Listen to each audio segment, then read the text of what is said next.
ہے آج اللہ اکبر فلموں کی وجہ سے، سیریلوں کی وجہ سے، آوارہ دوستوں کی وجہ سے نشہ بڑھتا جا رہا ہے، اتنا بڑھ رہا ہے۔ کوئی نشے سے، کوئی شراب سے نشہ کر رہا ہے، کوئی ایم ڈی سے نشہ کر رہا ہے، کوئی انجیکشن سے نشہ کر رہا ہے، کوئی ہیروئن سے نشہ کر رہا ہے، کوئی چرس اور بھنگ سے نشہ کر رہا ہے، کوئی گولیوں سے نشہ کر رہا ہے، کوئی دواؤں سے نشہ کر رہا ہے۔ یاد رکھنا میرے آقا غیب نبی صلی اللہ علیہ وآلہ وسلم نے فرمایا کل مسکر حرام، ہر نشہ آور چیز حرام ہے۔ میرے بھائیو ہر نشہ حرام ہے، کسی بھی نشے کی اجازت نہیں دی گئی۔ اور آپ جانتے ہیں اللہ اکبر کتابوں میں لکھا ہے عبد الملک ابن مروان کے دربار میں، مروان کا بیٹا عبد الملک جب وہ بادشاہ بنا، اس کے دربار میں کفن چور آیا اور اس نے کہا میں نے کفن چوری سے توبہ کی۔ تو مروان کے بیٹے عبد الملک نے پوچھا اے کفن چور تو نے کیسے توبہ کی، کیوں توبہ کی، توبہ کرنے کی وجہ کیا ہے؟ تو اس نے بیان کیا ایک مرتبہ میں کفن چوری کرنے گیا تو میں نے کیا دیکھا، ایک قبر میں نے کھولی تو قبر کھولنے کے بعد کیا دیکھا کہ مردے کا چہرہ قبلے سے پھرا ہوا ہے، مردے کا چہرہ قبلے سے پھرا ہوا ہے اور اس کی قبر میں آگ بھڑک رہی ہے، اللہ اکبر اس کی چیخیں نکل رہی ہے۔ میں حیران ہو کے بھاگا تو غیب سے آواز آئی اے بندے پوچھنا نہیں کہ اس کا چہرہ قبلے سے کیوں پھرا ہوا ہے، اس کی قبر میں آگ کیوں بھڑک رہی ہے؟ تو میں نے پوچھا کیوں بھڑک رہی ہے؟ تو کہا یہ نماز میں سستی کرتا تھا، یہ نماز نہیں پڑھتا تھا، اس لیے اس کا چہرہ قبلے سے پھرا ہوا۔ مجھے یہ حکمت سمجھ میں آئی بے نمازی کا چہرہ قبلے سے پھرا ہوا کیوں؟ کیونکہ وہ دنیا میں قبلے کی طرف رخ نہیں کرتا تھا۔ تو جیتے جی جس نے نماز کی حالت میں قبلے کی طرف رخ نہیں کیا، اللہ اکبر اللہ نے مرنے کے بعد اس کا منہ قبلے سے پھیر دیا۔ اللہ اکبر یہ بھی بڑا دردناک المیہ ہے۔ حالانکہ میرا عنوان آج نماز نہیں، مجھے جو عنوانات دیے گئے میں اس کے اینڈ پر پہنچ رہا ہوں،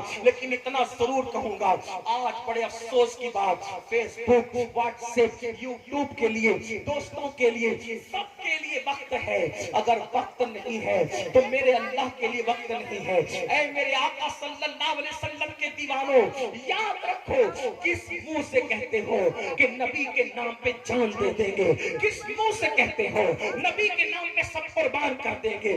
جو قوم اپنے نبی کے نام پر 10 منٹ کا وقت قربان نہ کر سکے، میرے بھائیو نماز کے لیے 10 منٹ سے زیادہ کا ٹائم نہیں لگتا۔ سن لو اللہ کے رسول غیب کا نبی صلی اللہ علیہ وآلہ وسلم فرماتے ہیں اے میرے صحابہ، آقا نے اپنے اصحاب سے کہا اے میرے صحابہ دعا کرو اللہ کسی کو بدبخت نہ کرے، اللہ کسی کو محروم نہ کرے۔ اس حدیث کو دل کے کانوں سے سن لو، میری بات میں توجہ کرے، غور فرمائے۔ اللہ اکبر آقا کیا فرماتے ہیں اے میرے صحابہ یہ دعا کرو اللہ کسی کو بدبخت اور محروم نہ کرے۔ صحابہ کرام نے اس کی آقا بدبخت تو کون ہے، محروم کون ہے؟ تو آقا فرماتے ہیں جو نماز چھوڑ دیتا ہے وہ بدبخت بھی ہے اور وہ محروم بھی ہے۔ اور میرے آقا نے یہاں تک فرمایا جس نے جان بوجھ کر نماز چھوڑ دی وہ میرے ذمے سے باہر ہو گیا، وہ میرے ذمے سے خارج ہو گیا، قیامت کے دن اس کے ساتھ میرا کوئی وعدہ نہیں ہے۔ اللہ اکبر کیا سمجھ رہے ہو؟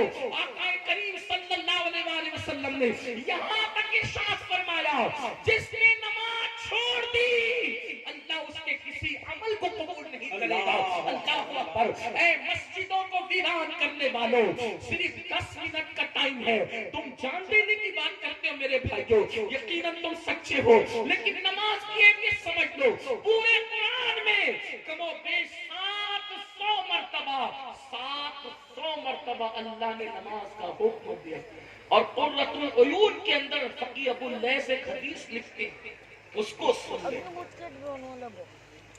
حدیث پاک سنیں۔ اللہ کے رسول علیہ السلام فرماتے ہیں جہنم میں ایک وادی ہے جس وادی سے دن میں 5 مرتبہ جہنم خود بھی اللہ کی پناہ مانگتا ہے۔ ایک وادی جہنم میں ایسی ہے جس سے دن میں 5 مرتبہ جہنم بھی اللہ کی پناہ مانگتا ہے، اور اس وادی کی آگ کا یہ حال ہے، آگ کی حرارت کا یہ حال ہے کہ اگر اس میں پہاڑ ڈال دیے جائیں تو پہاڑ بھی پگھل جائیں۔ اس جہنم کی وادی میں پہاڑ بھی پگھل جائیں۔ صحابہ نے پوچھا آقا اس میں کون ڈالا جائے گا؟ فرمایا 2 لوگ، ایک تو جس نے حرام کھایا لقمہ وہ، اور دوسرا وہ جس نے نماز کو جان بوجھ کے ترک کیا۔ میں آپ سے پوچھتا ہوں، اگر آپ یہ قید لگاتے نا کہ امین قادری ہمارا پیر پکڑ لے تو ہم نماز پڑھیں گے، میں آپ سب کے پیروں کو پکڑ کے کہتا کہ نماز پڑھو۔ کیوں؟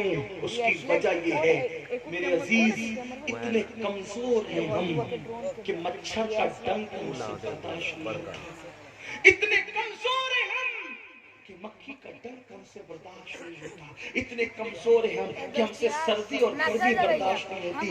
جس جہنم کے اندر پہاڑ پگھلیں گے اس جہنم کی آگ کو یہ کمزور جسم کیسے برداشت کرے گا، کیسے گوارا کرے گا؟ سوچو، کھیت کا بچھو ڈنک مار لے تو ہم اس کو برداشت نہیں کر پاتے، جب جہنم کا بچھو، جس کے بارے میں اللہ کے رسول فرماتے ہیں جہنم میں ایک وادی ہے جس کا نام جب الحزن ہے، جب الحزن، اور آقا فرماتے